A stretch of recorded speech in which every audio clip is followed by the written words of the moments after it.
You on? Good afternoon. You have probably heard it said many times that this is not my first rodeo. Well, today we're going to change that subject around just a little bit. As you know, my name is Mike Schultz. I am mayor of Boerne, and this is my first rodeo in terms of live streaming on Facebook. So it is an attempt, among others, to be able to reach out to folks, get some information out there. Today we're going to take up a couple of subjects, which I'll mention in just a minute. Our plan is to see what kind of response we get. We're going to try this on an every other week basis right now. 4 o'clock this afternoon. I don't know what's magic about that other than that we had for the first time pick a time. If you've got some suggestions as to a better time or another time, we'll take those into consideration. But today we are going to reach out, touch to you on a couple of subjects, and those have to be in the city budget challenges that we've got, along with our state special session, our legislature that is going out.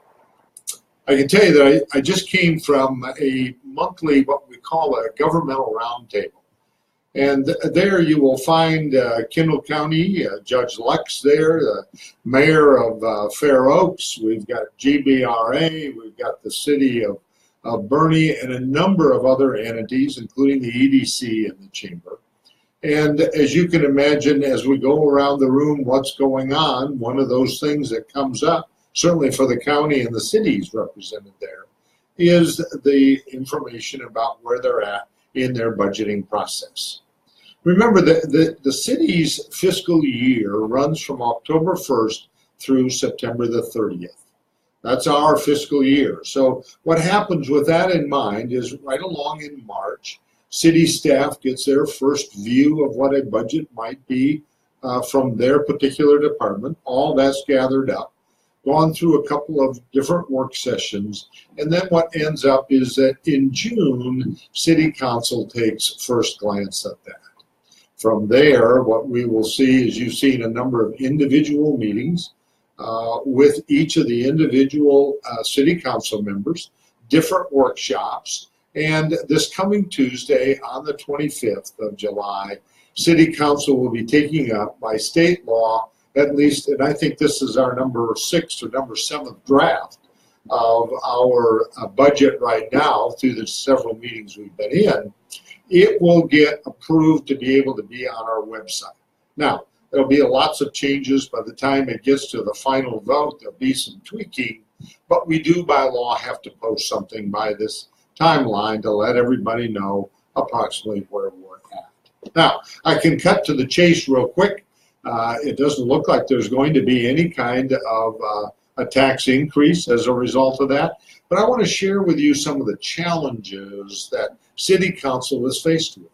We, along with everybody else, is getting an increase on our health insurance, and it's a substantial one this year, so we've got to fit that into our budget. We've got the ever-increasing demands on our infrastructure and being able to get that in and the equipment that it now takes today to be able to get that set for every one of our utilities. Remember, Boerne is a MOU city. That is a municipally owned utility city, and so we operate 5 different utilities throughout this community, and that takes quite a crew, quite an effort, and an awful lot of dollars on an annual basis. Right now, if we were, and I'm not suggesting that we are, but if we were to raise taxes 1 penny in the city of Boerne, that equates to about $150,000 that would go into our general fund. Just to keep that in perspective, the one example that we use a lot when we're going through the budget process, putting on just 1 policeman and 1 full-time fireman along with their equipment is going to equate to about $135,000 on an annual basis. So you can see that that 1 penny doesn't go a long ways. I want to reiterate, though, the budget that will be looked at by City Council on Tuesday night does not have a tax increase in it. The other thing is there hasn't been a tax increase since 2011. For the last 29 consecutive years, the city of Boerne has received the most prestigious Certificate of Excellence in Financial Reporting from the Government Finance Officers Association. It's one that we covet. It's one that we are very transparent about. We post all of our transactions through our accounting and onto our website. So that's very important to us. Again, that effort is to get to the 30th consecutive year.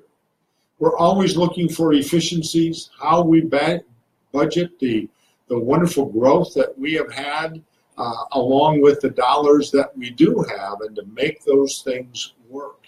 And the other effort that's going on that I want to bring out is in 2007, there was a bond election. We call it our Quality of Life bond election. At the same time that that was approved, which gave us our new library, our new police department, our remodeled fire department, our trails, our sidewalks, and our curbing. When that was done, the voters also gave the approval for a 6-cent rate increase or tax increase to be able to offset that debt. After all these many years, 10 years, City Council has only raised 2 of those 6 cents that were approved at that time. As we go through this process, as we are today, know that if you're watching and you have a question about any subject, you can go on to the mayor's Facebook page. You can write down a question. We're monitoring that. We'll get those, and we're certainly going to try to respond to as many of those as we possibly can. The other subject that I wanted to bring up today, and that happens to be the state legislature special session. It has seemed that through this whole session, beginning right after the first of the year, that Texas cities were under attack. Our local control, our ability as citizens in the city of Boerne to be able to control through our elections and through our very process of what we hold near and dear to our heart is trying to be taken over by the state and taking away that local control. State Representative Kyle Biederman addressed the City Council last week. He shared his thoughts and his intentions on each of the items that were going to come up at special session, his own personal view and how he was going to vote. And that workshop is posted on the city website. So you can see how your state representative is going to vote in relationship to each of these items. We'll be able to tell very quickly by viewing that we do not agree on an awful lot of things as to what his opinion is and how he's going to vote as to taking away some of our local control. Some of those things that we're going to be watching very closely on, one happens to be our tree ordinance plan. You know, we are a tree city, USA. We've been designated that now for, well, I couldn't even tell you how many years, around 5 or 6 years. But we take great pride in that, and we've got a great deal of pride in the tree ordinance that we have. But what that is under jeopardy, though, and risk from the state is they could override that and say, that's far reaching for your local control. You've got to be able to step back, and if somebody wants to come in and clear cut, they have the right to do that, irregardless of what kind of a tree ordinance that we might have in place. The other critical items, an annexation bill. This has gotten an awful lot of attention. Some would say the city of Boerne doesn't have to be concerned about that because it will only affect those cities with a population of 500,000 or more. Our concern is, though, that once they get this law in place, that what we'll do is we will start seeing that $500,000 population start to decrease, and maybe at some point Boerne now is affected with that. We as a municipality, and in fact Texas as a state, ranks 47th out of 50 in terms of state aid that it gives back to its municipalities. We get very little from the state itself. And so now to continue to have folks that live right outside the city, yet drive in and use our infrastructure every day, whether it be our roads or our libraries or whatever have you. The bill is saying, well, those folks that are affected, those that are going to be annexed into a city, should be given the right to vote. I'm not sure that I would argue with that a great deal, but if you're going to let them vote, how about the residents inside the city, the ones that are that their tax bills are taking care of that infrastructure? Why wouldn't they have a voice in that as well? Why not give them the same opportunity to vote? Property tax cap bill is another one.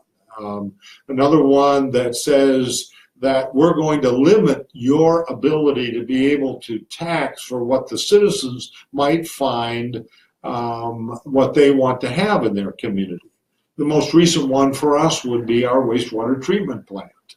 My goodness, that was a $30 million plant, which was another state agency was telling us that we needed to go do that because our other one was starting to, the capacity was filling, but yet now the tax cap revenue would say that we couldn't go out and raise taxes to be able to do that. So there's a lot of issues that could come up as a result of that tax cap. Today that is set at 8%. The other one is texting and driving.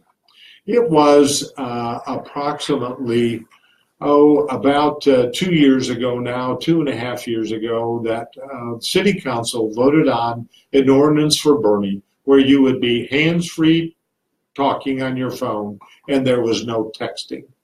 As you know, in the regular session, the state passed no texting, but they also have a provision in there, and now they're going to come back and take it up in special session and say, wait a minute, you, community Boerne, you did too far reaching. You shouldn't have had also the talking on your cell phone, so we will eliminate that, and we'll just have a state law, one size fits all, and yes, you can ban the texting, but you can't have hands-free driving. Who knows better? Who knows better than the citizens of Boerne as to what they want or don't want? And that is threatened right now by our state government, I'm very sad to say. So hopefully those are the things that will get addressed during this special session. We are hopeful as a municipality that we will survive through some of this and retain our local control, but we'll see as we go because we're watching it very, very closely. These were the two subjects that I wanted to bring up to you today. At this point, we have had no other, got a couple of requests. No? Okay. No other requests at this time of any other questions, and if there is any other things that come to mind after you view this later on this evening or in the next couple of days, don't hesitate to make a posting here on the mayor's Facebook page or the city's Facebook page, or you can get a hold of Pam Bransford through her email with the city. We'll be happy to start collecting those, respond to those, or as we said on the front end, we'll see you in a couple of weeks, and we'll maybe have a different time, or it'll be the same time, but you'll be able to view this on Facebook. Please come forward with your questions. Let us know that you're listening. Let us know that we can be of any help to you. Thanks again for you tuning in and listening through this process. Have a good day.